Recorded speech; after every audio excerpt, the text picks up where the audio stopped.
Virus મુદ્દે સૌથી મહત્વની જાણકારી કોવિડ ટાસ્ક ફોર્સના સભ્ય અને પલ્મોનોલોજિસ્ટ પાર્થિવ મહેતાનું મોટું નિવેદન સામે આવ્યું।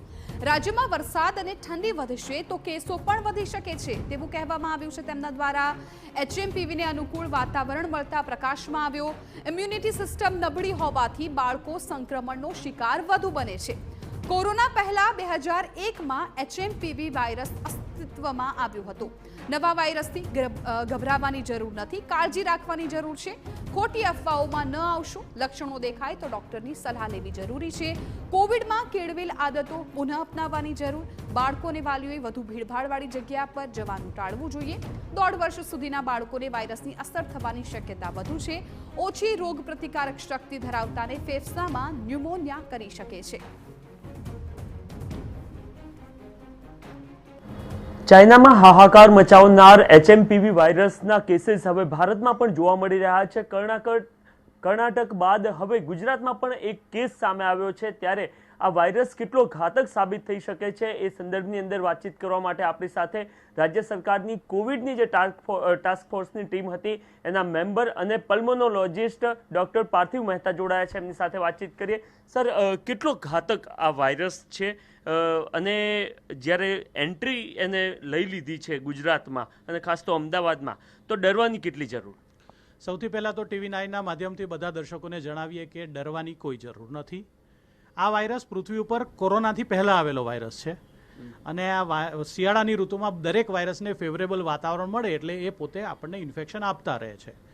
કારણ કે હવે ચાઇનામાંથી ન્યૂઝ આવ્યા કે આ વાયરસને કારણે ઘણા બધા કિસ્સા વધી રહ્યા છે અને સ્ટેટિસ્ટિકલી જેમ કિસ્સા વધે એમાંથી કોઈકનું મૃત્યુ પણ થતું હોય એટલે આપણે પણ હવે એ વાયરસ ડિટેક્ટ કરવાનું શરૂ કર્યું છે।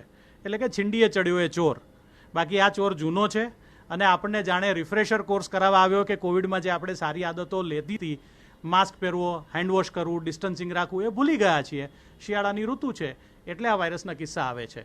ચાઇનાની વાત કરીએ તો ચાઇનાની જે કંઈ પણ માહિતી છે એમાં ફક્ત આ વાયરસ નથી, સાથે કોવિડ, ઇન્ફ્લુએન્ઝા, બેક્ટેરિયલ ન્યુમોનિયા બધાએ ભેગા થઈને હાહાકાર મચાવેલો છે। કારણ કે અત્યારે ત્યાંનું વાતાવરણ એવું છે।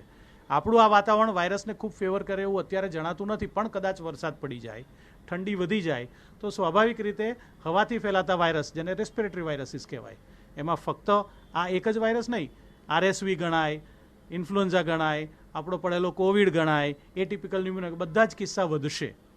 બાળકોના કેસમાં ધ્યાન એટલા માટે રાખવું કારણ કે બાળકોની જે ઇમ્યુનિટી ડેવલપ ના થઈ હોય ત્યારે પહેલી વખત જો બાળકોને આવો હુમલો થાય તો એને લીધે શરદી, ખાંસી, કફ, ગળફા, તાવ, ન્યુમોનિયા વગેરે થઈ શકે છે। તો સર, એના કારણે જ બાળકોમાં આવી રહ્યા છે, કારણ કે 3 અત્યાર સુધીના જે કેસીસ સામે આવ્યા છે એમાં 3 બાળકો 8-9 મહિનાથી ઓછી ઉંમરના જોવા મળ્યા છે। કારણ કે બાળકો નાની ઉંમરના હોય, એમની ઇમ્યુનિટી ડેવલપ ન થઈ હોય અને આ વાયરસ કદાચ ગઈ સિઝનમાં કે એની આગલી સિઝનમાં એટલો પ્રેવેલન્ટ નહોતો, એટલો બધો ફેલાયેલો નહોતો, એટલે એ બાળકની માતાને પણ એ વાયરસ ના મળ્યો હોય તો માતાએ એ પોતાના શરીરમાં એનું પ્રતિદ્રવ્ય એટલે કે એન્ટીબોડી ના બનાવી હોય તો એણે બાળકને ટ્રાન્સમિટ ન કર્યું હોય। આ નેચરલ પ્રોસેસ છે। એટલે જ્યારે પહેલો હુમલો થાય ત્યારે આપણે એની સામે પ્રતિદ્રવ્ય બનાવવાનું ચાલુ કરીએ છીએ। એટલે અત્યારે કદાચ જો એવું દેખાય છે તો એ કિસ્સામાં આપણે એવું ગણીએ કે આ પહેલા હુમલા છે। જો પ્રોપર કાળજી લેવામાં આવે, જો સિમ્પ્ટોમેટિક કેર કરવામાં આવે તો એટલા ઘાતક નહીં બને।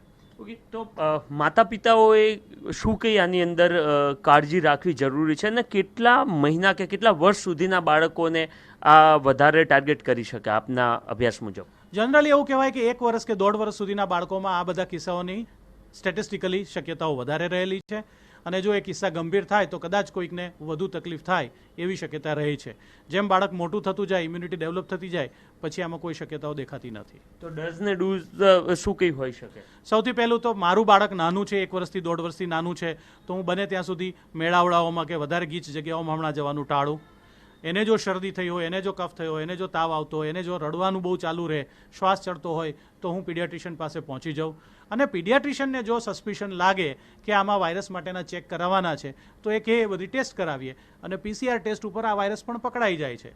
આ વાયરસ કે ઇન્ફ્લુએન્ઝા કે કોવિડ કોઈ પણ જે વાયરસ છે, કોઈ પણ જ્યારે ગંભીર હુમલો થાય ત્યારે આપણે ચેક કરતા જ હોઈએ છીએ અને એની સારવાર પણ હોય છે।